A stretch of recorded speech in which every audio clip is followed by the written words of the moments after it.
Saya sekolah di S1 Ekonomi, kemudian saya tertarik dengan dunia IT dan saya melihat bahwa dunia IT itu bisa menjadi suatu alat untuk membantu menganalisa keuangan. Karena dulu saya pernah bekerja sebagai konsultan keuangan dan ya konsultan keuangan untuk banyak pengusaha-pengusaha kecil gitu.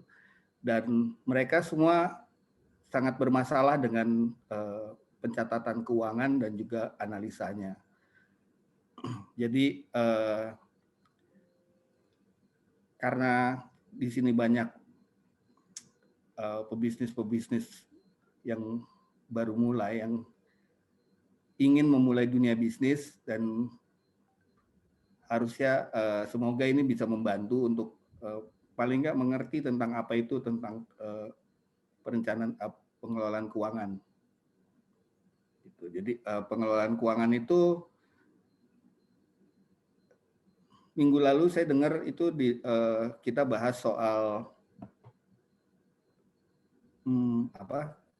pemasaran dan apa hubungannya sih setelah dapat keuangan pemasaran dan segala macam pentingnya dan hubungannya dengan keuangan. Pemasaran itu ya kan kita mencari klien, cari customer, dan kemudian harus diukur seberapa berhasilnya sih suatu usaha kita. Apakah setelah banyak klien, banyak sales itu secara keuangan itu berhasil dikelola dengan baik tidak? Karena belum tentu keuangannya pelanggannya baik, tapi pengelolaan keuangannya tidak baik. Banyak masalah di pengusaha-pengusaha kecil, pengusaha-pengusaha yang baru mulai, yang terutama tidak punya background tentang keuangan, itu mereka tidak mengerti. Banyak yang saya dapat pengalaman masa lalu tuh banyak yang mereka susah mengerti. Seperti ada salah satu klien saya dulu pengusaha pom bensin, setiap hari dapat uang cash, tiap hari terus dapat duit gitu. Tapi uang dikasihnya tuh nggak ada, sangat minim. Jadi sempat dituduh sama, kebetulan yang punya adalah ibu mertuanya, dia memanipulasi uang karena uangnya tidak pernah ada. Dia bilang dia tidak pernah memanipulasi uang, terus dia tanya, sebetulnya uang saya kemana? Dan itu bisa dijawab sebetulnya kalau kita bisa tahu tentang apa itu laporan keuangan dan termasuk pengelolaannya. Untuk menjawab tuduhan bahwa sebetulnya uangnya nggak diambil, tapi ada di tempat lain. Gitu. Oh, oke. Oke. Jadi suatu usaha itu kelihatan sehat atau berhasil atau enggaknya juga bisa dilihat, maksudnya penting juga dilihat dari sisi keuangan ya? Justru itu pemasaran sama keuangan justru saling kait-mengkait. Alat ukur dari suatu keberhasilan suatu bisnis, mau nggak mau memang harus diangkat di laporan keuangan. Oke. Nah, kalau misalnya kita ini kan startup nih. Ya. Jadi skala bisnis kita tuh kan masih ada yang rumahan, ada yang modalnya cuman pakai WA group di Instagram gitu. Sejak kapan sih kita udah harus mulai menggunakan sistem keuangan atau misalnya menjalankan keuangan itu gitu? Sebetulnya sih harus dari awal sudah dibiasakan mulai membuat suatu laporan keuangan yang baik. Karena nanti kalau sudah besar itu ribet sekali. Ada contoh dulu salah satu klien saya itu pengusaha laundry di Jogja. Turnovernya itu sekitar 3 miliar sebulan. Wow. Dan ketika sudah besar, dia ingin memperbaiki, mulai mencatat yang benar itu kesulitan sekali gitu. Jadi berarti ini kalau di sini teman-teman kita baru mau start bisnis, itu sekarang adalah saat yang tepat untuk juga untuk mulai mencatat ya. Betul. Jadi Oke. catat aja dulu pengeluarannya seperti apa. Nanti ketika sudah bisa hire orang untuk membukukan dengan baik, itu eh, lebih mudah buat yang mencatat atau yang membuat laporan keuangannya.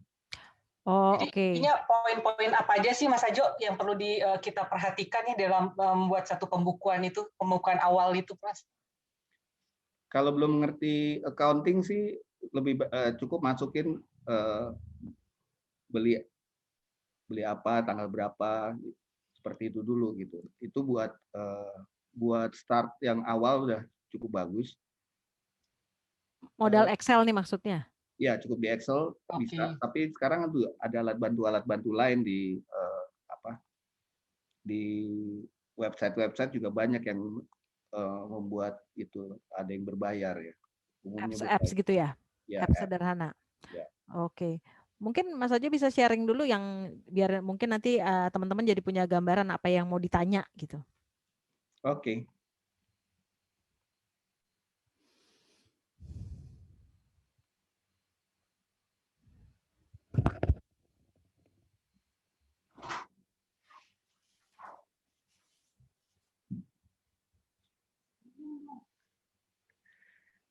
Oke, bisa dilihat presentasinya? Bisa. Nah, ya. Oke, jadi kalau ini saya sebisa mungkin menyampaikan ini apa yang ada di buku, textbook tentang keuangan, tapi saya akan menyampaikannya secara lebih praktis ya. Jadi intinya lebih praktis dan lebih pemahaman dasar apa itu keuangan. Manajemen keuangan itu pada dasarnya adalah bagaimana cara menyediakan dana dan kemudian memanfaatkannya secara efektif untuk mencapai suatu tujuan dalam usaha. Ini kalau melihat di textbook itu ada banyak sekali, tiap buku berbeda-beda definisinya, tapi yang paling umum dipakai adalah definisi yang ini. Jadi dia manajemen keuangan itu intinya adalah bagaimana menyediakan dana dan kemudian bagaimana memanfaatkannya secara efektif dalam bisnis. Nah, tujuan pengelolaan keuangan itu pertama ya seperti definisinya di awal dia harus memastikan ketersediaan dana. Dana itu harus dari mana didapatnya? Apakah dari pemodal pemilik usaha sendiri atau pinjam uang? Terus yang kedua bagaimana mengelola pengembalian atau return buat pemilik usaha itu. Bagaimana usaha itu bisa menjadikan suatu sumber pendapatan bagi pemilik usaha. Yang berikutnya, dana yang dikumpulkan itu harus dipikirkan bagaimana cara memanfaatkannya secara maksimal.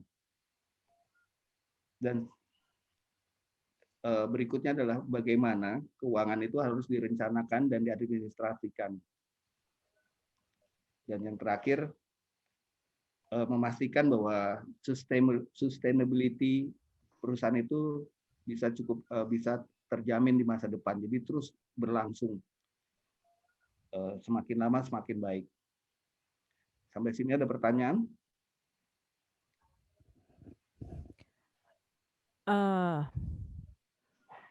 Jadi kita kalau ini nih pemahaman seperti ini even di apa namanya di startup itu juga udah sangat penting ya berarti ya. Kita udah harus tahu ini semua step-step ini, stages ini. Stages ini penting.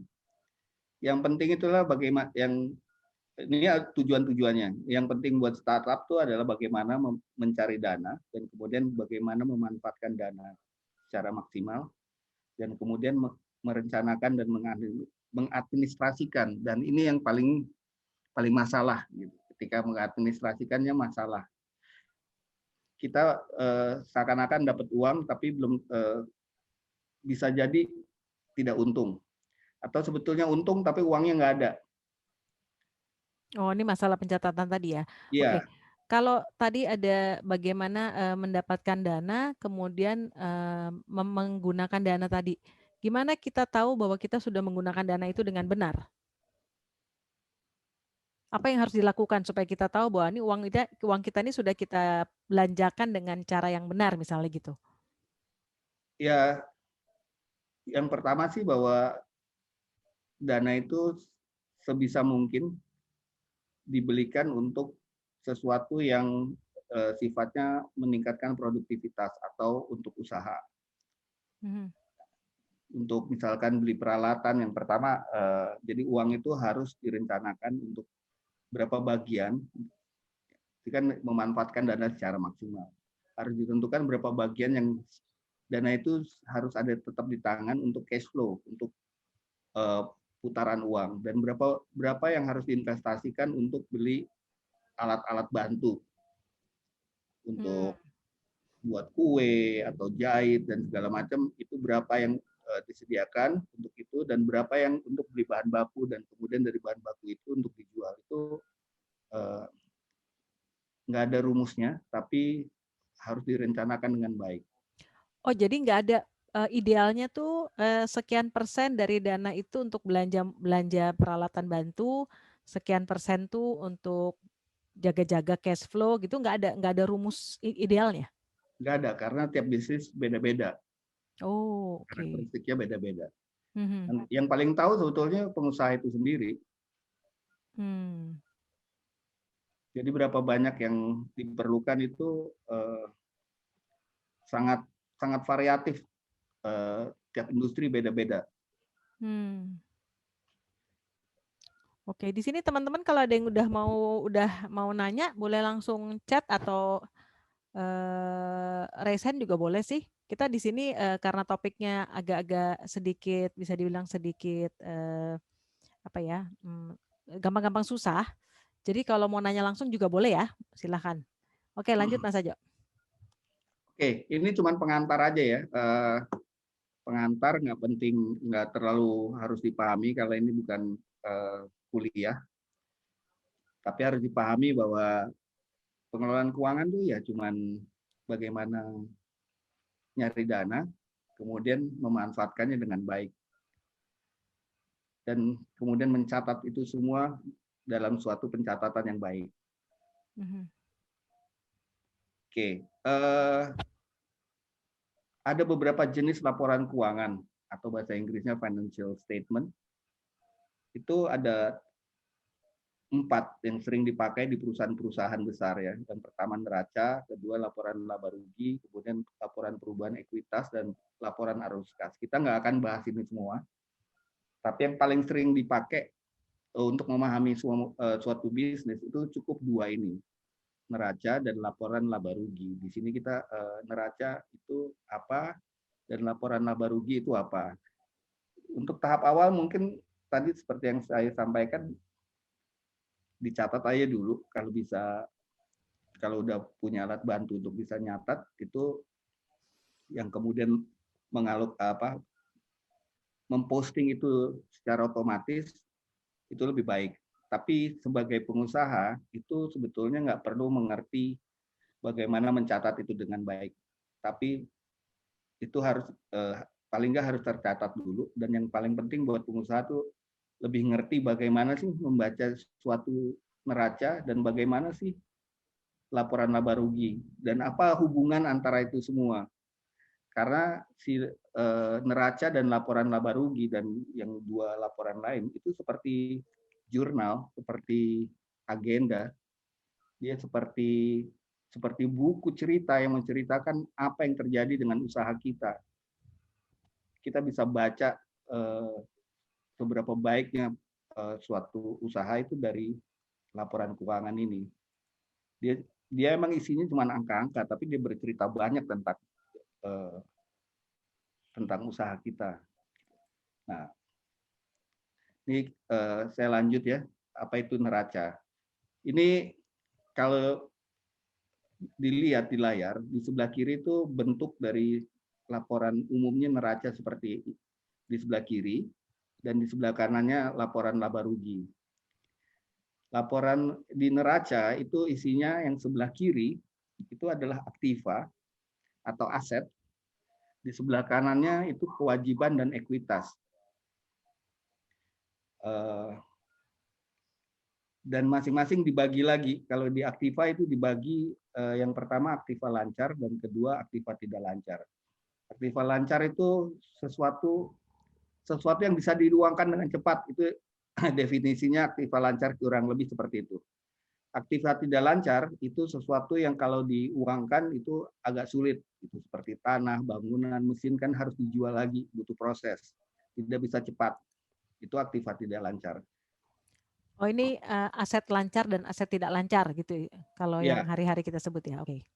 ya, aset lancar dan aset tidak lancar. Jadi terbagi dua. Aset atau aktiva itu terbagi dua, ada yang lancar dan tidak lancar.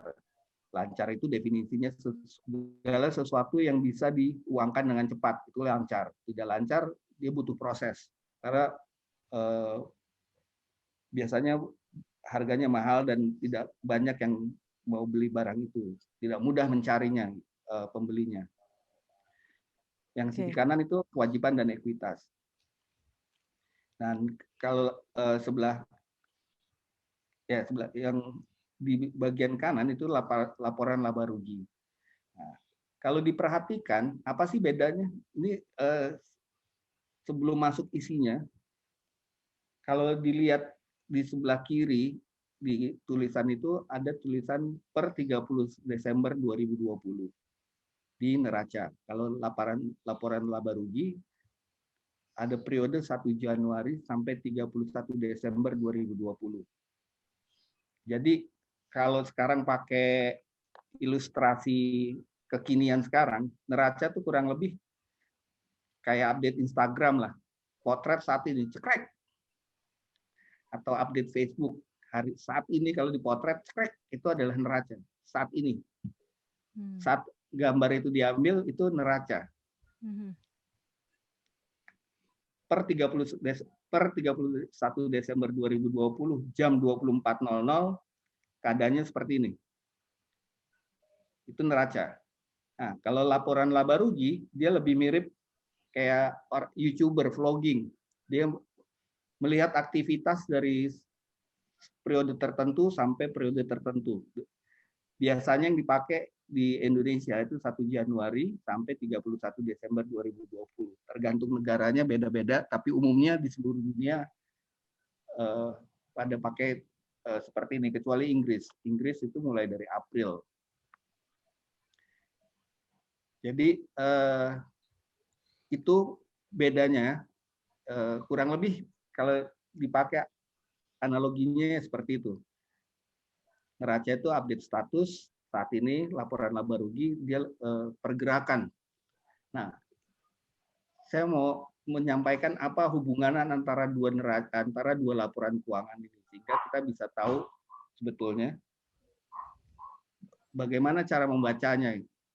Ketika nanti teman-teman yang berusaha ini kemudian bisa mendapatkan laporan ini,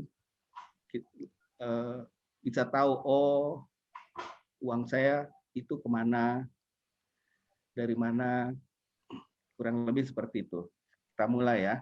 Jadi biasanya kalau mulai usaha itu, pengusaha itu kan selalu memulai dengan uang sendiri. Nanti kalau di laporan keuangan, uang sendiri itu ketika dicatat, dia ada di situ, modal di store. Ilustrasinya di sini ada 10.000. Di awal 10.000 di pengusaha, kemudian nanti di laporan keuangan tercatat itu modal di store 10.000. Dan biasanya setelah disetor, uang itu akan dipakai untuk beli alat, beli barang bahan baku, dan kemudian ada di kas. Nah, ini dicontoh seperti ini misalnya seseorang memulai usaha modal di store 10.000, dia beli mesin harganya 9.000 dan kemudian di kas tersedia 1.000. Ya. Neraca ini sifatnya antara sebelah kiri dan sebelah kanan harus sama, harus seimbang. Makanya disebut neraca atau balance sheet. Kenapa disebut seperti itu? Karena antara yang kiri dan yang kanan itu harus seimbang, harus sama, equal, jumlahnya harus sama. Kalau salah itu, kalau berbeda pasti salah dan itu harus dirunut lagi. Oke. Berikutnya, pengusaha itu ketika memulai dia terus kan tadi ilustrasinya uang 10.000 dibeliin mesin terus ada kas di bank. Tapi dia mau beli bahan baku nggak ada uang. Nah, di kasus ini dia pinjam dulu sama yang nyediain bahan baku. Dia beli bahan baku 5.000 dan masih utang ke pemilik bahan baku itu nilainya 5.000. Kalau di jumlah totalnya sebelah kiri 15.000, sebelah kanan juga 15.000. Oke. Jadi kalau diperhatiin, ya kan tadi tuh definisi manajemen keuangan adalah bagaimana menyediakan dana dan bagaimana memanfaatkannya. Jadi kalau didefinisikan di neraca, bagaimana menyediakannya itu tercermin dari sisi kanan neraca. Itu sumbernya dari mana? Bagaimana mencarinya? Kalau uangnya nggak cukup, uang sendiri, kita utang. Yang sebelah kirinya itu adalah pemakaian dananya. Jadi sumber dananya harus sama dengan pemakaian dananya. Oh ya. Itu dari prinsip itu kita tahu bahwa sebelah kanan itu adalah uang saya ketika memulai usaha, ketika berusaha, sumber dari dana dari usaha saya itu ada di sisi kanan. Sisi kanan itu sumber saya. Modalnya berapa, kewajibannya berapa, utangnya berapa. Sebelah kiri itu uang yang kita dapat itu dipakai untuk apa aja sih? Itu tercermin di neraca itu. Oke, Mas Ajo, bentar nih. Ini kan Ya. Teman-teman di sini kan mungkin background-nya nggak beragam nih ya. Yang saya pengen tanya, ketika tadi kan Mas Ajo bilang, ketika kita mencatat sebagai pengusaha itu, kita ketika mencatat tuh nggak terlalu penting untuk paham beginian, tapi kita harus mencatat dengan rapih dan kita boleh pakai Excel gitu kan. Ya. Nah, ketika kita nyatat pakai Excel, apakah formatnya tuh harus seperti ini? Jadi kita udah bikin dengan format begini. Ini udah advance tadi. Ini udah advance tadi seperti saya sampaikan di awal. Catat aja dulu dalam bentuk Excel segala atau apapun. Atau ini ketika dibantu oleh orang keuangan yang kita assign nanti misalnya gitu. Betul. Atau misalkan memakai aplikasi-aplikasi yang bisa secara otomatis menyediakan dana ini, menyediakan laporan ini. Apps itu. Tapi sebagai pengusaha jauh lebih penting adalah bagaimana membaca laporan keuangan itu. Oke, jadi ketika kita sudah menggunakan apps itu, nanti kita bisa melihat neraca yang bentuknya seperti ini gitu. Iya. Atau nanti kalau dibantu oleh accountant yang bisa disewa, dibayar per bulan itu juga ada. Sekarang banyak modelnya seperti itu, outsourcing. Dia bisa menyediakan laporan seperti ini. Oke. Jadi pentingnya buat kita adalah kita paham bahwa cara membacanya tuh ya seperti tadi itu yang dijelasin sama Mas Ajo ya. Betul, karena kalau nanti buat laporan keuangan atau laporan keuangan itu sudah tersaji, nanti kalau bisnisnya udah sukses, kita sebagai pengusaha harus tahu usaha kita tuh seperti apa sih. Itu tercermin semua dari sini. Misalkan kalau dilihat di sini sebelah kanan sumber dananya 10.000, hutangnya 5.000, artinya masih cukup bagus. Kenapa? Hutangnya jauh masih lebih kecil dari modalnya. Mungkin dari di awal mungkin ya kalau kita sebagai pemula ya dan kita belum bisa membuat suatu laporan keuangan yang benar-benar seperti ini, mungkin bisa diawali dengan pembukuan yang sederhana sekali, tapi pengelompokannya aja gitu kali ya Mas Ajo ya. Dikelompokkan mana sih sisi aset, apa aja sih yang namanya aset gitu kan, kriterianya seperti apa, satu lembar. Nah, satu lembar lagi adalah kewajiban apa aja sih utang-utangnya kita gitu kan. Satu lembar lagi adalah apa aja, dari mana aja sih modalnya kita, kayak gitu mungkin ya Mas awalnya ya. Bisa dicatat seperti itu gitu. Nanti setelah itu baru kita datang ke konsultan. Kalau sebenarnya kita belum punya pegawai yang mengerti accounting, kita datang ke konsultan, ini loh, ini pembukuan dasar kita, tolong dirapikan menjadi suatu neraca seperti itu ya. Betul, karena kalau cara mencatat yang benar secara ilmu ekonomi, anak-anak ekonominya belajarnya 1 semester gitu. Untuk 30 dan nggak ngerti-ngerti pula. Iya, untuk 30 menit terlalu pendek waktunya, jadi saya lebih menekankan bagaimana kalau itu tersaji, kita sebagai pengusaha tahu cara bacanya. Dan dengan bisa memahami membacanya ini tuh kita juga bisa tahu ya Mas. Jadi kalau misalnya nih, ini ada yang aneh nih gitu-gitu tuh kita juga bisa tahu ya? Bisa tahu bahwa ini sebetulnya nggak sehat segala macam, itu bisa ketahuan dari sini. Oke. Oke. Ini teman-teman kalau mau nanya, ada yang mau nanya nggak sampai di sini nih? Jangan-jangan pada tidur nih gara-gara melihat angka. Nggak, ini ilustrasi aja. Ilustrasi. Sebetulnya cukup ngerti apa itu neraca gitu. Iya. Oke. Menarik sih sebenarnya. Oke, lanjut Mas.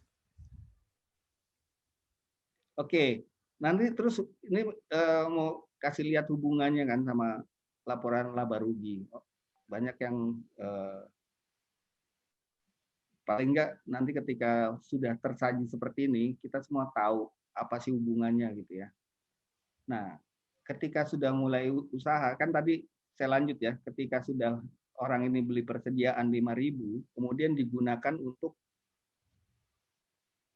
belanja, untuk diproduksi, untuk menjadikan suatu menjadi suatu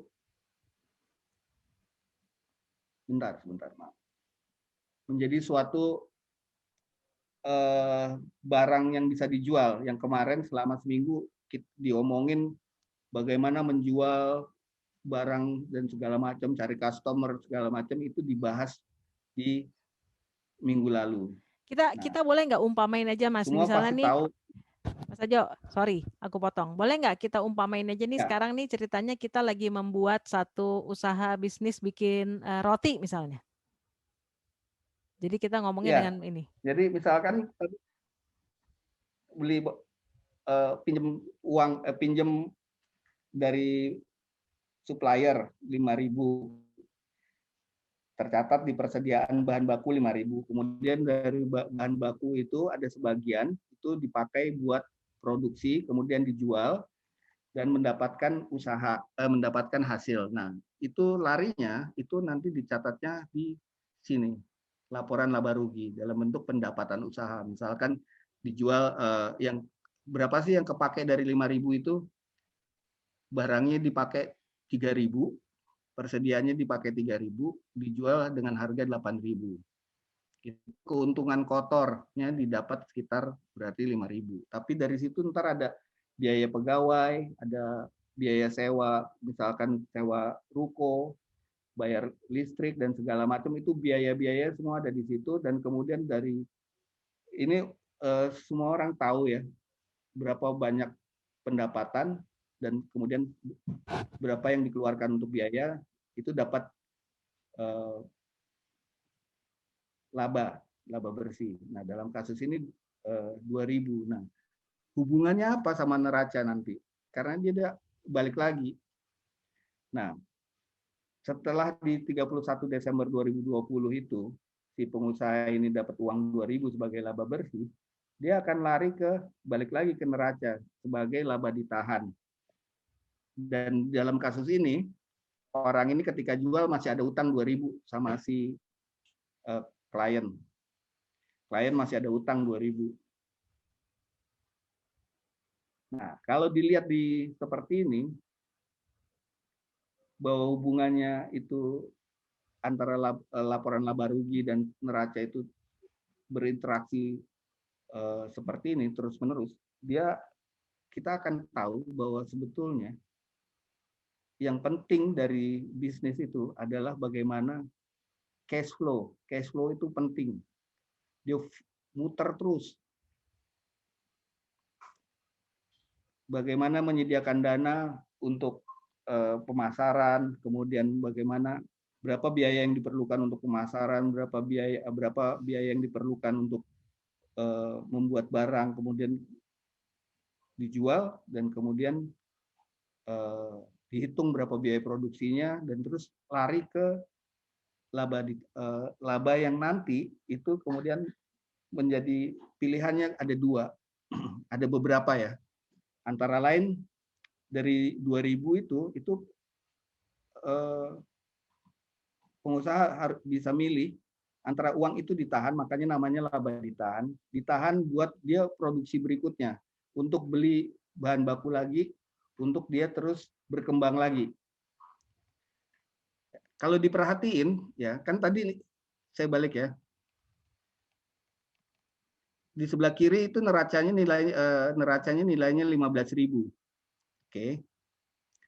Terus ketika dia usaha, dia ada tambahan 2.000, sehingga aset perusahaan itu naik jadi 17.000 sekarang.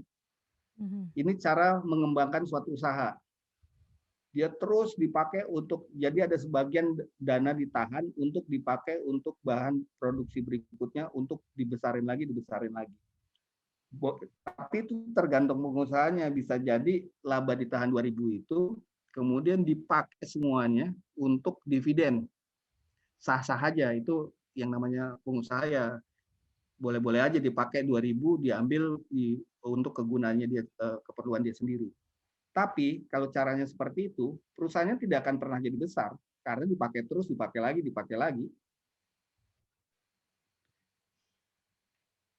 Jadi di sini bisa ngelihat hubungannya gitu. Ketika uangnya terus dipakai sama pengusaha dan tidak dipakai untuk memutar usaha itu, ya secara bisnis perusahaannya tidak pernah besar, ya segitu-gitu aja, ya 15.000 terus gitu. Karena selalu diambil terus. Tapi kalau nggak pernah diambil juga buat apa usaha gitu. Di situ seninya. Jadi ada beberapa bagian yang harus ditahan dan beberapa bagian yang boleh diambil sama pengusaha, itu ada rumusannya. Rumusannya gimana? Itu dari perencanaan. Misalkan kan kemarin udah ngomong soal bagaimana mengembangkan pemasaran. Ketika pemasaran kira-kira berapa barang mau dijual. Nah, untuk dijual barang itu, ketika memproduksi barang itu untuk tujuan yang sudah ditargetkan, berapa dana yang harus disediakan? Apakah itu bisa dari laba ditahan itu semua? Atau harus pinjam? Itu pilihan lagi. Kalau misalkan nggak cukup, dia harus pinjam.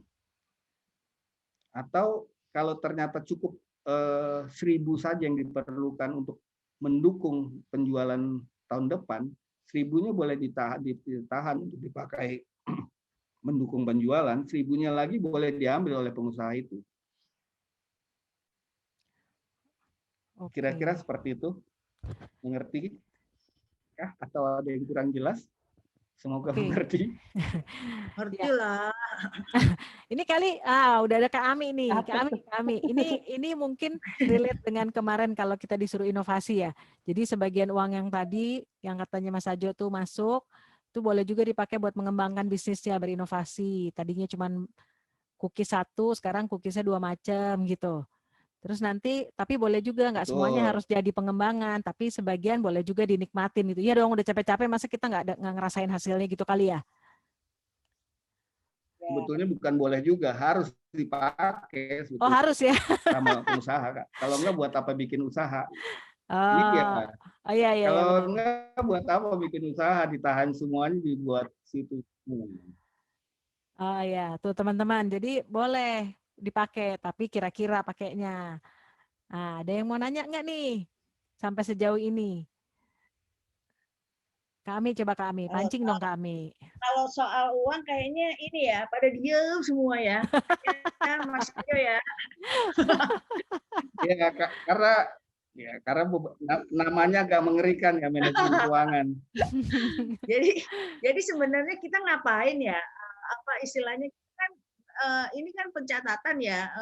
Gunanya untuk apa sih nih neraca sama laporan laba rugi nih, Mas Ajo, kalau boleh diterangin, kira-kira selain untuk tertib administrasi, oke, terus kita tahulah ini berarti kita kalau yang ekuitasnya makin tinggi, makin tambah tinggi, berarti ini makin ini dong ya, makin sehat ya, gitu ya kira-kira kan. Nah terus itu untuk apa lagi nih kok kalau buat neraca sama laporan laba rugi? Oke, kalau terutama di neraca sih, neraca itu sebetulnya kelihatan nanti dana 2000 yang kita dapat itu kalau buat ngembangin usaha berikutnya itu berapa yang dipakai buat beli persediaan untuk bahan baku, berapa yang dibeli untuk investasi untuk meningkatkan usaha itu, karena itu semua perencanaan keuangan. Jadi ketika kita bikin target pemasaran tahun depannya, itu harus disertai dengan berapa sih modal yang harus disediakan untuk achieve itu. Nah, itu semua nanti ada suatu perencanaan keuangan. Bisnis modelnya itu berapa yang akan kita pakai untuk menghasilkan revenue, itu dananya dari mana? Kalau sudah disepakati kita mau menjual barang misalkan 8.000, itu berapa dana yang harus disediakan di sini? Oke. Untuk berapa yang harus buat persediaan, berapa yang harus buat beli mesin untuk mendukung itu semua. Nah, itu kelihatan di neraca itu. Nanti terus dia akan dilihat di laporan laba rugi. Oh, ini emang kalau untuk yang saya pun masih awam loh, teman-teman jangan khawatir. Jangan khawatir ya, nggak cuma kamu loh yang agak bingung gitu ya pertama kali gitu. Saya pun masih awam juga gitu ya. Tapi memang kalau lihat dari posisi laba rugi itu ya, itu lihat aja tuh, bisa kelihatan kan, mau ngomong marketing apa, inovasi apa, yang penting dicatatnya pendapatan usaha itu berapa gitu, ya kan? Itu dari sisi itu aja udah ketahuan. Jangan sampai kita udah capek-capek ya, ternyata dari pendapatan usahanya, hasil penjualannya dipotong biaya produksinya, harga pokok produksi itu, terus dipotong biaya-biaya yang lain, ternyata labanya nggak sesuai seperti perkiraan kita gitu loh. Makanya itu kayaknya sih itu yang jadi motivasi kenapa kita harus mencatat atau membuat laporan laba rugi. Ini kan laba rugi bisa dibuat per periode ya. Ini kebetulan ini setahun. Kalau misalnya per periode bisa per 3 bulan juga boleh, ya kan? Gitu. Ada pertanyaan nggak nih kira-kira untuk bisnisnya? Ini contohnya udah sangat gamblang banget ya, tapi memang yang untuk neraca kayaknya puyeng tuh. Tuh lihat aja, Mbak Ida aja mukanya udah puyeng gitu tuh, ngeliat angka-angka tuh ya kan. Asli puyeng gue. Sebetulnya ngelihatnya gini, sebelah kiri itu pemakaian dana. Ya, total dananya itu dipakainya buat apa aja sih? sebelah kanan itu sumber dananya itu terbagi antara di paling atas itu kewajiban hutang dan bawah modal. Kalau hutang di atas lebih besar dari modal itu bahaya usahanya. Oh, oke. Gitu ya. Ini buat Ya, ngelihat itu kita tuh simpelnya gitu sehat aja apa gitu. enggak gitu Ya, ya. cepet-cepetan aja ngelihatnya gitu. Hutangnya lebih besar dari modalnya itu udah bahaya usahanya. Jadi misalnya kita mau perlu 50 juta nih buat bisnis baru misalnya nih. Terus 50 juta itu semuanya dari hutang. Kita ngutang gitu. Nggak boleh tuh, Mas Ajo. Kayak gitu. Tergantung hutangnya sama siapa sih? Hutangnya misalnya sama bank minta kredit. Nah, pertama kalau hutangnya semua sama bank pasti ditolak. Oh Kalau gitu ya? 100% hutang semua, karena pasti Oh. bank itu mensyaratkan 70% dari itu dan dia harus ada apa namanya jaminan, ya harus ada jaminan. Tapi kalau 100% itu, tapi despite of ya enggak sih. Tapi kalau pinjemnya sama temen atau sama keluarga yang nggak pakai bunga, fine-fine aja sih sebetulnya. Nah, iya, betul teman-teman. Itu tuh maksudnya. Kalau mau nanya dong, kalau modal yang dimaksud di sini adalah kita lihatnya dari mana ya? Dari modal di setornya atau modal secara keseluruhan ya? Kalau modal milik kita sendiri itu dicatat sebagai modal di store. Tapi kalau pinjam orang itu dicatatnya di atas. Kalau buat pengusaha-pengusaha di kewajiban, kalau buat pengusaha-pengusaha baru, pengusaha yang baru mulai, sah-sah aja sih pinjam semuanya dari orang. Kalau itu masih soft loan ya, nggak ada bunga, segala macam, itu sah-sah aja. Yang masalah kalau hutangnya itu berbunga, apalagi tinggi sekali, itu pasti berat sekali. Hutangnya berbunga ya, wah iya itu, udah deh. Harus perhitungannya harus mantap itu ya. Betul. Nah itu lebih rumit lagi. Itu masuknya kemana tuh, Mas Ajo tuh? Hutangnya? Bunga banknya. Bunga bank. Beban operasional ya. Beban operasional. Ya, nanti ada di beban operasional biaya bunga. Nanti itu akan mengurangi di biaya bunganya itu beban biasanya dicatatnya di beban bunga ya, di bawah beban operasional itu ada beban bunga, itu akan mengurangi keuntungan. Bisa jadi sebetulnya untung, tapi ketika harus bayar bunganya, nah itu jadi nggak untung. Guys, tahu nggak guys, pendapatan usaha itu dapatnya dari mana guys? Kok bisa dapat 8.000 itu guys? Ayo, siapa yang tahu?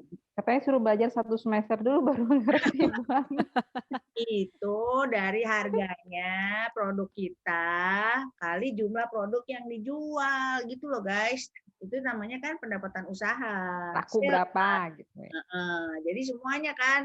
Makanya kenapa inovasi sama marketing itu penting supaya bisa kita jual dengan harga yang lebih enak lah, lebih tinggi gitu. Jadi dibandingkan biaya produksinya, marginnya istilahnya sebelum dipotong beban operasional tuh agak lebih baik gitu guys. Kalau ada inovasi, kamu jualnya toko sebelah jual segini, kamu harus paling lebih bawah lagi ya kan. Nanti kalau bawah-bawah pendapatan usaha kan tadi jumlah produk kali harga, ya otomatis salesnya jadi lebih rendah gitu. Padahal biayanya produksinya mungkin sama sama toko sebelah gitu loh guys, ya kan? Nah, nih kami ada yang nanya nih kami. Gimana? Firya nanya nih, kalau misalnya dengan pemisalan sebelumnya yang toko roti nih misalnya, udah beli bahan nih Pak, udah Mas Ajo nih, dia udah beli bahan. Tapi ternyata nggak kepake jadi basi. Nah itu pencatatannya gimana Pak, Mas, bahan-bahannya? Itu tetap di persediaan. Nanti ya harus di write off. Persediaan dibuang itu. Dikoreksi nah, gitu. Itu ntar misalkan di situ persediaannya 5.000, kemudian yang basi 2.000. Itu yang 2.000-nya kemana? Itu masuk ke beban operasional, jadi rugi. Kalau sekarang nih misalkan kan tadi contohnya jual persediaannya 5.000, dipakai 3.000 kan, untuk dia menghasilkan barang nilainya 8.000. Sisa 2.000. Barangnya ini harusnya itu setelah itu berkurang 2.000. Terus labanya, penjualannya, labanya setelah itu semua 2.000. Tapi ada barang yang dihapus, di write off di situ. Jadi dia nggak untung. 0. Oh. Namanya apa tuh kalau dicatat kayak gitu tuh Mas Ajo? Di beban operasionalnya. Ya, Ini apa? Beban hidup lah jadinya. Beban hidup. Kasihan deh lo gitu. Persediaan di write off gitu ya. Beban hidup. Oke juga tuh. Ya lagi gimana kok bisa ini sih si siapa namanya tadi yang nanya Firia. Iya ya. Nah, jangan sampai persediaannya ini dong.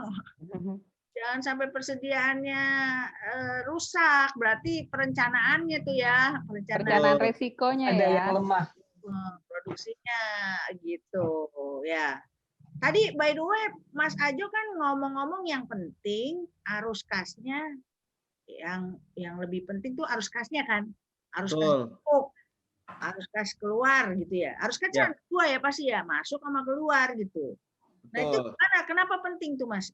Ya, jadi sebelum sampai ke situ, saya mau kenapa saya sengaja gambarin ini, itu adalah arus kas itu penting dari suatu usaha. Itu yang banyak buku menjelaskan bahwa cash flow itu adalah seperti kalau manusia, ilustrasinya dia adalah seperti aliran darah. Darah itu harus berputar dengan sehat.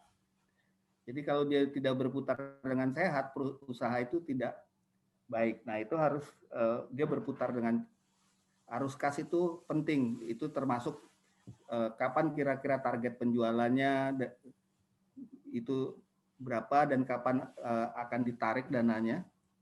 Misalkan penjualannya di bulan depan, itunya apa dapat uangnya.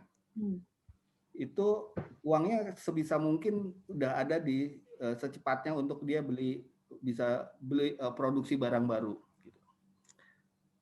Oke. Jadi arus kas itu penting sekali dan pada akhirnya ketika arus kas itu berputar dengan baik, pada akhirnya seperti ini. Tadi udah diomongin bahwa penjualan itu penting. Tapi itu bisa sesuatu yang sia-sia sebetulnya penjualan yang itu kalau pengeluarannya nggak dikontrol. Oke. Ya. Jadi mungkin bayangannya gini kali ya, guys. Jadi kan kita harus memperhitungkan uang kita yang kita belanjain buat modal, buat kue atau tadi buat roti gitu ya.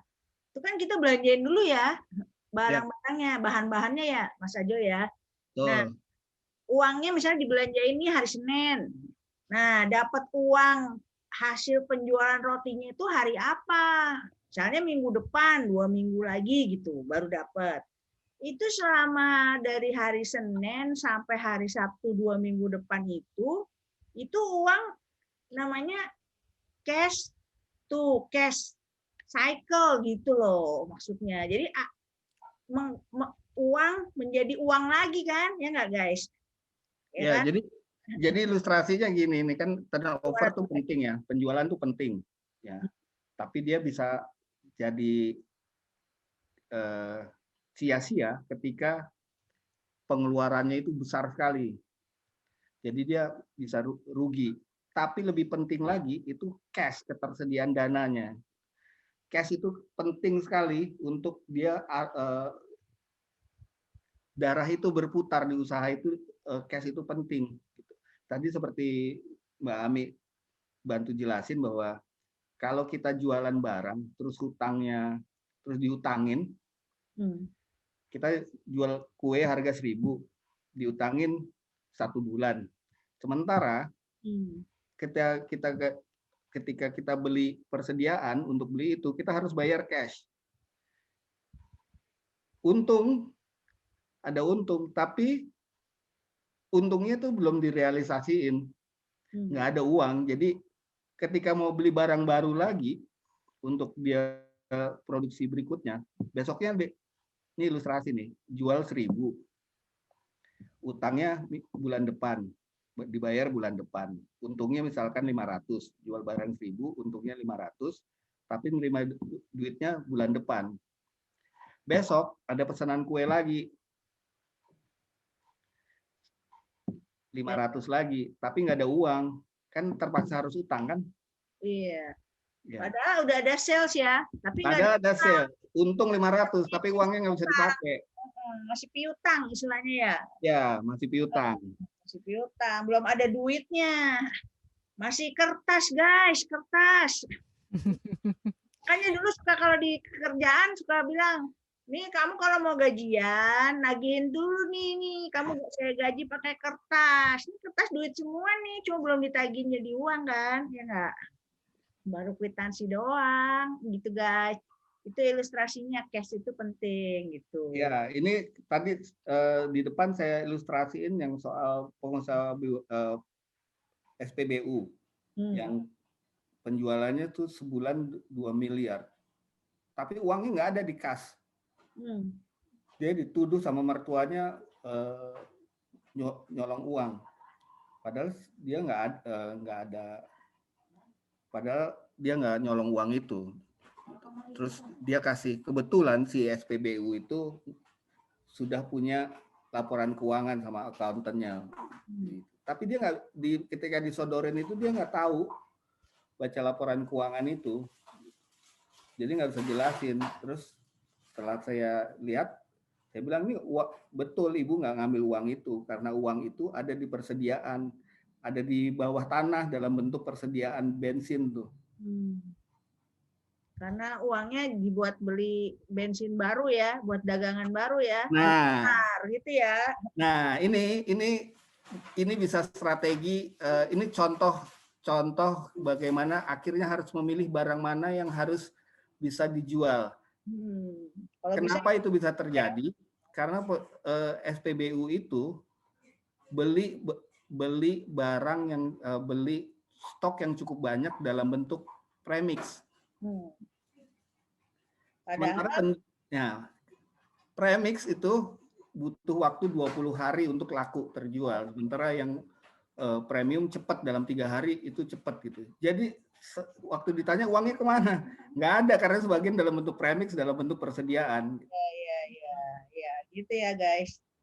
Jadi ya walaupun premix kalau dijual untungnya lebih gede ya dibanding premium gitu. Tapi secara cash, secara uang di tangan itu perputarannya lebih lama guys dibandingin premium. Premium 3 hari udah kejual. Kalau ini masih nunggu 20 hari gitu ya. Kira-kira gitu. Wah, itulah makanya kita harus tahu ilmu-ilmu keuangan nih guys. Karena bisa ngurangin laba kita ternyata kalau nggak pinter ngelola keuangannya, ya kan? Kita harus tahu ya, berarti ya. Nanti kalau dari situ ntar ketahuan ya. Ketika di situ ketahuan, terus saya bilang sama itu, udah sekarang jangan jual premix lagi, dikurangin aja, jual premium lebih banyak gitu. Karena dia turnover-nya dia lebih bisa menyediakan terus gitu. Dari situ kita bisa tahu, oh ini lebih menguntungkan atau enggak, produk ini lebih menguntungkan atau tidak, itu bisa ketahuan sebetulnya dari laporan keuangan. Oke, ada pertanyaan lagi nggak guys? Mumpung nih ada keuangannya, kita mau nanya bego-bego juga nggak apa-apa loh, kita juga pada bego-bego kok, kecuali Mas Ajo ya. Apa? Ini pertanyaan polos, welcome ya. Oke, mau dong balik lagi kok Mas Ajo ke neraca sama profit loss-nya, slide-nya. Ya. Nih kalau misalnya beban operasional itu ternyata nih kan ada yang udah harus dibiayain dulu nih. Walaupun misalnya nih nyewa ruko setahun, ya kan? Padahal kan kita laba ruginya misalnya per 3 bulan atau per semester gitu. Itu kan laba yang kita peroleh jadi dikit dong. Atau gimana tuh, Mas? Ya, nah ini juga ada kesalahan. Jadi itu juga urusan juga dengan cash ya. Cash is king gitu. Kita sebetulnya misalkan sewanya itu bayarnya 12 juta setahun. 12 juta setahun, kemudian ketika mulai sewa di bulan September.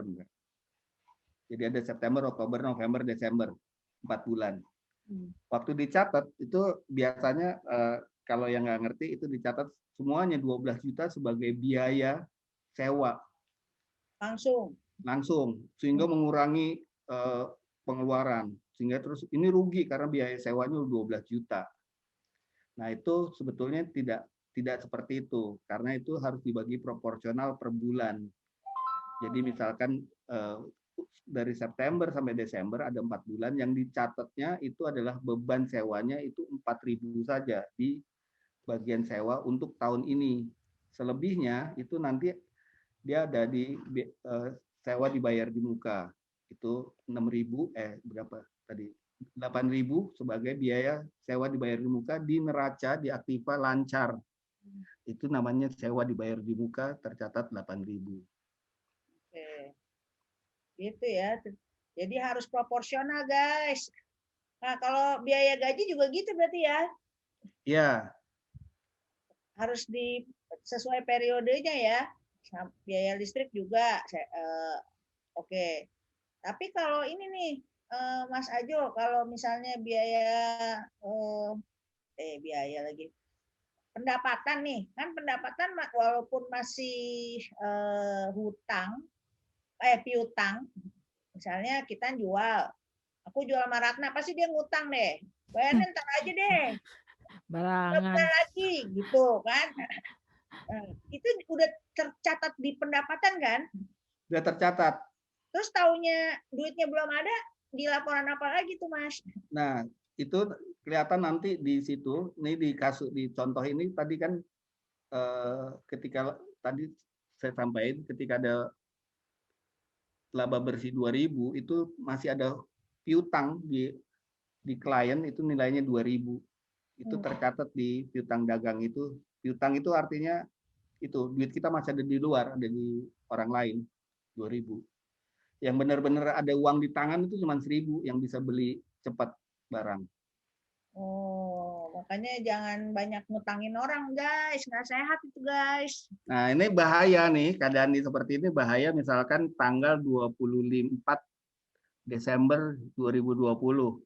Kalau potretnya seperti ini, 24 Desember 2020, ada kas dan bank 1.000. Harus bayar gaji 2.000. Nah, masalah tuh. Iya. Tekor ya. Jadi berarti neraca malah baru gini kayak potret ya, Mas Ajo ya.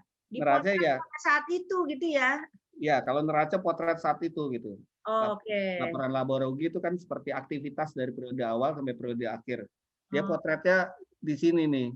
Misalkan potretnya tanggal 24 Desember, misalkan masuk 25 Desember harus gajian. Biasanya kan tanggal 25. Pas ngeliat angkanya 1.000 uangnya. Bayar gaji 2.000. Pilihannya cuma 2. Yang punya utang harus diminta cepat-cepat bayar. Atau gajian. Atau ya ada utang 3. Bang. Utang ke karyawan. Jadi gajinya ntar dulu deh ya. Iya, tarsop. Ya. Wah, boleh sharing nggak nih Mbak Ami? Boleh. Silakan. Pengalaman tadi kan Mas Ajo udah cerita tentang arus kas segala macamnya. Kebetulan saya tuh yang ngejalanin inilah cash flow gitu kan. Jadi pengalaman saya cash flow arus kas ini memang penting banget ya, karena ini seperti menggambarkan nafasnya kita. Jadi dalam membuat suatu cash flow sebisa mungkin kita masukin semua komponen-komponen yang ada yang penerimaan maupun pengeluaran kita selengkap-lengkapnya sampai akhirnya kita ketahuan nafas kita ada di mana berhentinya. Gitu. Jadi ada di satu titik nanti akan kelihatan kalau kita sebenarnya punya uang apa enggak sih? umur kita berapa panjang lagi sih? Itu akan kelihatan banget tuh kalau kalau kita bikin cash flow ini secara lengkap gitu. Jadi pengalaman saya banyak sekali kan, apalagi kalau usahanya sudah semakin berkembang ya kan, kita nggak mungkin jual hanya di satu waktu. Pasti kita jual di ada 1 minggu pembayarannya, 2 minggu, 3 minggu sampai berbulan-bulan. Nah, di situ kita masukin tuh per termnya. Nanti di mana kita ada pengeluaran-pengeluaran tertentu kita masukin juga gitu kan. Jadi di situ ketahuan nih kita plus minusnya kelihatan. Oke, tanggal segini kita minus. Kita harus bagaimana gitu kan. Dan tadi berhubungan lagi dengan piutang dagang jadinya.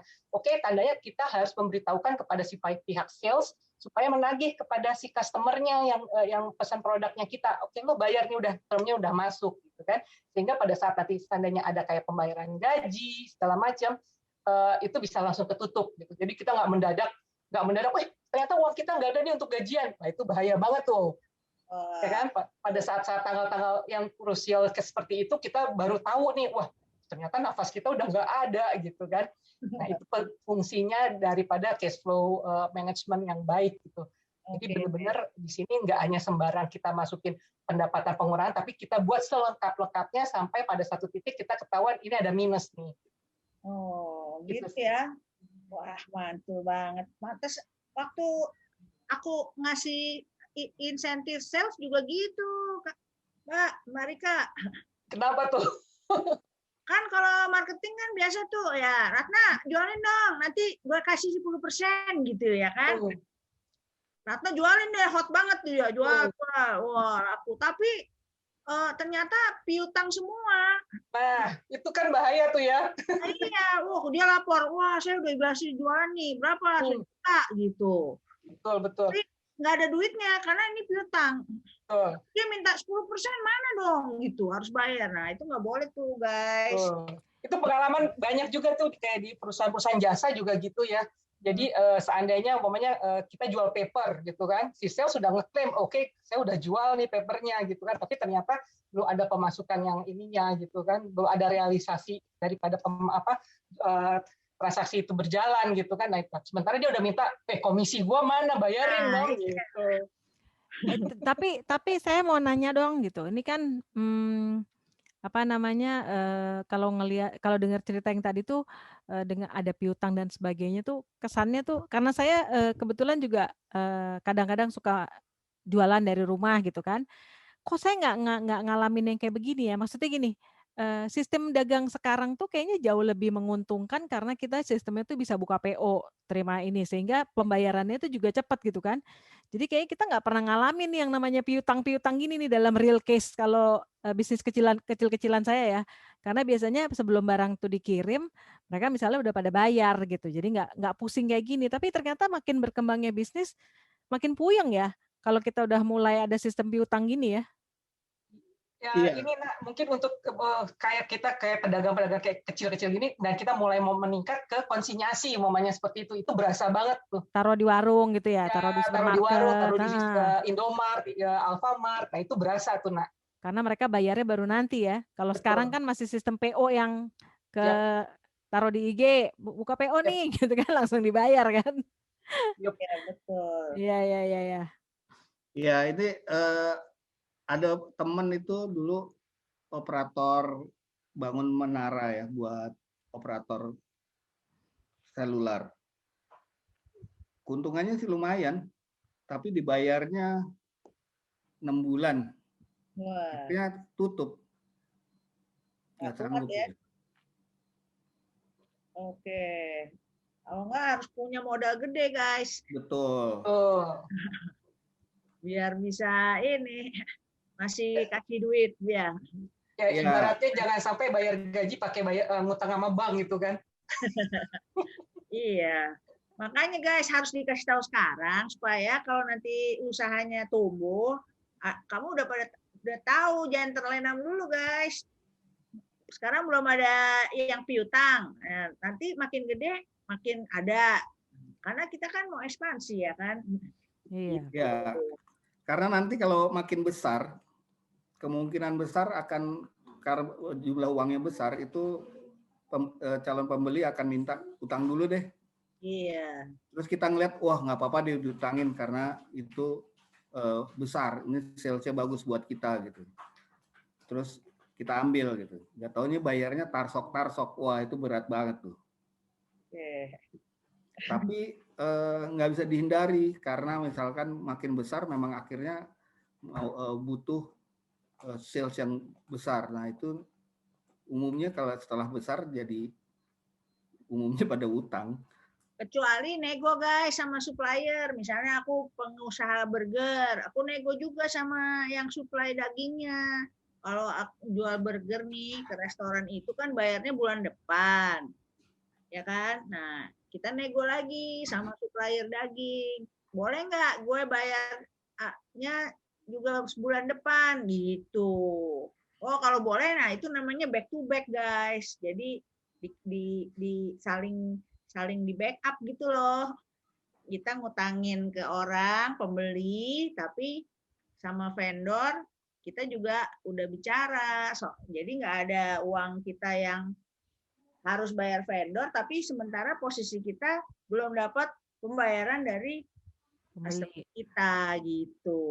Ya itulah pengelolaan keuangan lah guys. Kira-kira. Tapi emang jadinya seni ya. Emang harus kayak berseni gitu kita kan, harus pinter-pinter mengelola, mengaturnya itu tadi gitu. Ya ini betul, ini contohnya ada di tadi yang di Ami bilang tuh nego ke vendor. Nah ini kasusnya di sini kan utang dagangnya 5.000, itu artinya kita bayar mundur ke vendor kita. Itu jadi daripada, nah kalau di utang dagang di bawahnya kan ada hutang bank. Jadi pilihannya kan dua tuh. Kita pinjam uang ke bank yang berbunga atau kita utangin bikin utang ke vendor. Jadi kita berhutang ke vendor. Itu juga salah satu sumber dana. Kan tadi manajemen keuangan adalah bagaimana menyediakan dana dan kemudian menggunakannya secara seoptimal mungkin. Nah, dari pendekatan, dari ilustrasi ini kita sekarang tahu bahwa menyediakan dana itu ada dua. Pertama, modal sendiri. Kedua, hutang. Itu ada di sebelah kanan, sumber dana. Hutang pun bisa jadi ada dua, terbagi dari kita pinjam ke bank atau institusi keuangan lainnya yang berbunga. Kedua, kita bisa pinjam cari utangan dari supplier kita. Jadi dua.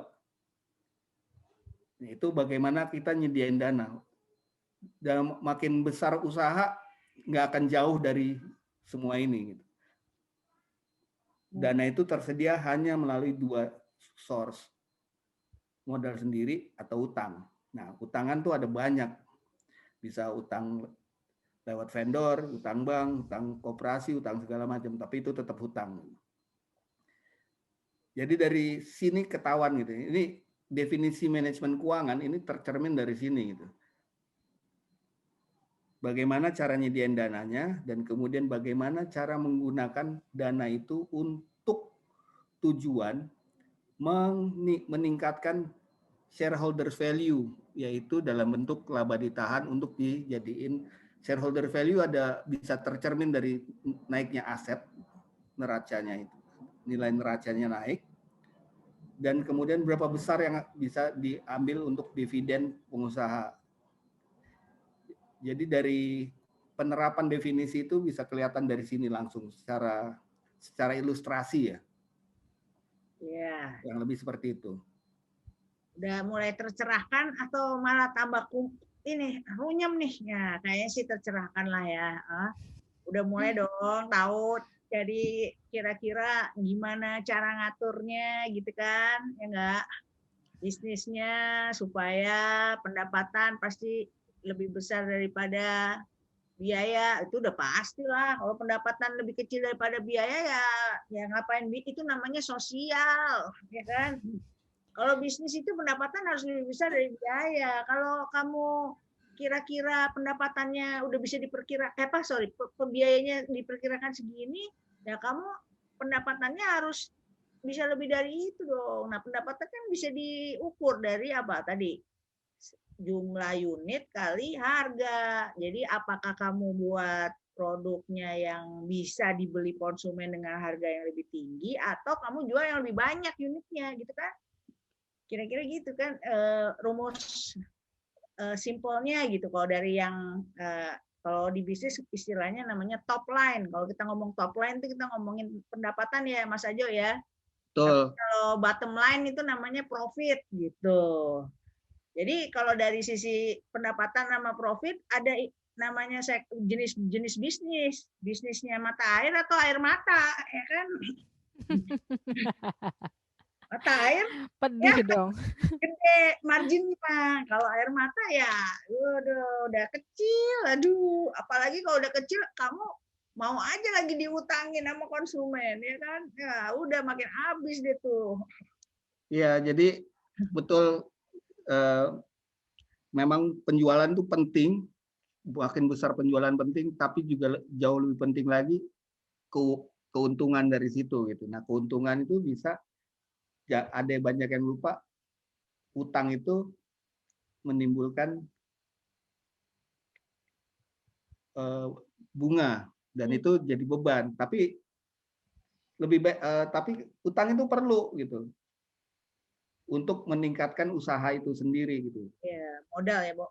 Buat modal. Nah, jadi pada akhirnya tadi kan udah disinggung, ini prinsip dasar semuanya keuangan untuk apapun jenis usahanya ya cuma 4 ini aja dasarnya. Penjualan ditingkatin, turunin biaya, percepat penagihan, kalau bisa nego selama mungkin untuk bayar. Ya. Gitu. Wah, ini udah rumus ini sapu jagat ini kalau di ilmu keuangan ya kan? Ya. Nanti kalau makanya ini dan prinsip, tapi catatan ya, prinsip ini dipegang semua oleh orang keuangan. Oke. Nah, itu yang tadi Ratna bilang, it's an art ya, art nego dan segala macam gitu. Nah, kalau nanti teman-teman diberi kepercayaan untuk utang ke orang lain, ya, jangan pernah miss untuk bayar. Karena semakin sering bayar, tepat waktu, kepercayaan semakin meningkat. Sehingga kita bisa utang lebih lama, lebih banyak lagi. Yes. Guys, wise banget tuh guys tipsnya. Wah, nggak kerasa nih udah jam 5 nih. Wah, Iya. gimana, ada pertanyaan nggak nih teman-teman nih? Ayo, ada yang mau nanya nggak nih teman-teman? Soalnya kalau hari ini sama besok sih lebih kepada pengetahuan praktisnya ya. Iya, besok juga kira-kira juga ada keuangannya juga sih sedikit tapi. Aku mungkin sebagai pelaku usaha kecil-kecilan paling yang hari ini tuh jelek banget tuh adalah itu ya, bahwa ketika kita akhirnya tuh sudah dapat modal pinjaman itu, ketika kita apalagi ke bank atau yang berbunga, itu betul-betul harus menggunakan itu menjadi sesuatu yang produktif ya teman-teman ya. Jangan dipakai untuk konsumtif. Kalau kita emang niatnya minjem itu untuk usaha, terus jangan tiba-tiba wah buat beli ini deh, buat beli ini gitu, yang ternyata itu sebenarnya konsumtif, nggak jadi sesuatu yang menghasilkan uang. Itu bahaya banget gitu. Dan yang kedua, selama ini tuh kalau sama supplier tuh suka nggak tegaan, pengennya cepat bayar gitu. Padahal mungkin bisa nego gitu kan. Nah, itu mungkin juga pelan-pelan kita harus belajar begitu kali ya gitu. Soalnya kalau dulu-dulu gitu, kasihan dong diutangin gitu. Sementara kita diutangin orang misalnya gitu kan. Akhirnya kita yang susah. Itu aja sih kali kalau aku sih, Mi. Iya, benar banget itu. Dan prinsipnya itu deh kalau untuk ningkatin penjualan ya dua cara itu. Ya kan? Iya. Apakah kamu menjual lebih giat sehingga unit terjualnya lebih banyak atau kamu menjual memang fokus tapi barang kamu itu di mata konsumer sangat berharga sehingga kamu ada ruang margin yang profit yang lebih leluasa, lebih gede dikit gitu. Apalagi kalau pada pre-order semua, malah nggak piutang. Wah, itu top banget, guys. Ya, gimana nih teman-teman? Kita udah masuk ke jam 5. Ada yang mau tanya nggak? Masih ada yang mau tanya nggak? Yang rajin nanya nih dia. Dia hari ini nggak nanya dia. Dia ngerti nggak? Coba dia boleh nggak open mic-nya? Dia ngerti nggak apa yang udah dijelasin? Secara umum sih sepertinya mengerti. Tapi Aku masih agak mencerna gitu tadi. tapi ada yang mau ditanyain nggak? Belum sih Belum sekarang. ya? Oke, nggak apa-apa. Kan kita masih ada waktu sampai hari Jumat ya. Kalau misalnya ntar malam nih tiba-tiba dapat, iya ya tadi lupa harusnya nanya gini. Boleh loh ditanyain ya. Di besok disimpan aja pertanyaannya, bisa ditanyain besok di chat. Nanti kita bisa sampaikan ke Mas Ajo untuk dijawab. Gitu. Yang lain ada yang mau nanya? Selain dia? Firya tuh tadi yang nanya. Siapa? Oh, Firya tadi. Firya udah jelas, Firya. Yang tadi ditanyakan. Oh, masih berusaha memahami juga. Nggak apa-apa kok. Ini bukan pembelajaran yang instan sih emang sebenarnya. Tapi ini kita anggap perlu untuk diketahui sebagai dasar sebelum kita memulai satu bisnis gitu ya. Karena bersentuhan dengan duit. Iya, betul. Uh-uh. Kalau tadi persediaan, berarti persediaannya kualitasnya ya, Firya. Beli bahan baku, jangan yang murah-murah aja. Tapi taunya cepet rusak. Malah jadi kelihatannya hemat waktu beli bahan baku, tapi karena cepet rusak, nggak bisa dipakai, jadi kena ke biaya deh. Iya. Makin laba kamu gitu. Itu sih sebenarnya hikmahnya ya. Kadang-kadang kita tergiur ya, ayo beli aja yuk. Kan kalau 10 kilo lebih murah loh gitu. Padahal kebutuhan kita cuma 5 kilo. Udah deh 10 kilo, diskonnya tambah lebih banyak. Udah beli 10 kilo, ternyata penjualan kita nggak secepat itu gitu. Nah, yang 5 kilo ini ada yang rusak gitu. Misalnya yang benar, yang rusak bisa 3 kilo atau 4 kilo gitu. Nah, tadinya mau hemat malah jadi ini deh. Bodong. Iya. Jadi intinya perencanaan harus kuat ya di sini ya. Di awal memulai sesuatu kita harus merencanakan sedetil mungkin gitu ya, sehingga kita nggak jadi yang sia-sia gitu ya. Prinsipnya. Iya, kalau kita nyetok barangnya banyak, ya berarti kita harus lebih giat lagi jualannya gitu kan? Iya. Harus Atau lebih kita gigih gitu. sesuai dengan prediksi salesnya gitu. Oh, ini ada Iya. pesanan segini nih, oke saya stok. Mungkin ada lebih, tapi lebihnya nggak sampai 2 kali lipatnya misalnya stoknya gitu. Stok, istilahnya stok buffer aja, stok penyangga. Cukup untuk jaga-jaga kalau ada pesanan mendadak lagi. Ya. Kira-kira gitu sih hikmahnya. Hikmah nih. Ini pelajaran keuangan kok. Pelajaran 1 semester nih katanya nih, kalau kata anak ekonomi nih. Aduh. Keuangan kan kayak ini ya, Mas Ajo ya, kayak berenang ya. Emang harus kecemplung sendiri gitu. Nggak bisa diteoriin banget gitu ya. Kalau berenang kan teorinya ini gini gayanya, ini harus begini gitu. Ini harus cemplung sendiri gitu. Agak kelelep-kelelep dikit lah, tinggal tenggelam. Ilmu sosial kan memang begitu, bukan? Nggak pernah ada sesuatu yang pasti. Tergantung kondisi. Ya, waktu saya belajar keuangan itu selama 1 semester itu bingung sendiri itu. Dan ngerti itu setelah kerja. Kerja, bener. Sama, saya juga. Tadi memahami itu setelah kerja. Nah, pengalaman saya memahami itu semua itu saya tumpahkan menjadi ini. Ketika pemahaman itu menjadi lebih mudah, saya melihatnya seperti itu. Ini cara saya memahami keuangan itu dengan cara melihat seperti itu jadi jauh lebih mudah. Keren. Ya, Mbak Ida ada pertanyaan tadi kayaknya. Saya terpesona aja nih Mas Ajo. Jujur saya tuh Ami ketawa kali ngeliat ini. Bu, sama sekali ini kepala nih nggak ada apa finance-nya gitu. Jadi kalau saya hikmahnya yang saya dapat dari sini itu penting banget buat pengusaha atau calon pengusaha itu bisa membaca apa laporan keuangan itu. Ya, jadi kan ya saya sih berkaca sama diri sendiri gitu ya. Ada laporan keuangan yang bagus, tapi kita nggak bisa memahami itu yang sama aja bohong gitu kan. Itu kan bisa buat kita kan berkaca ini sehat apa enggak nih bisnis saya nih berjalannya gitu kan. Terus hikmah yang kedua adalah kalau saya jadi pengusaha saya harus ada tim yang bisa mengelola, membuat catatan mengenai keuangan ini gitu kan, supaya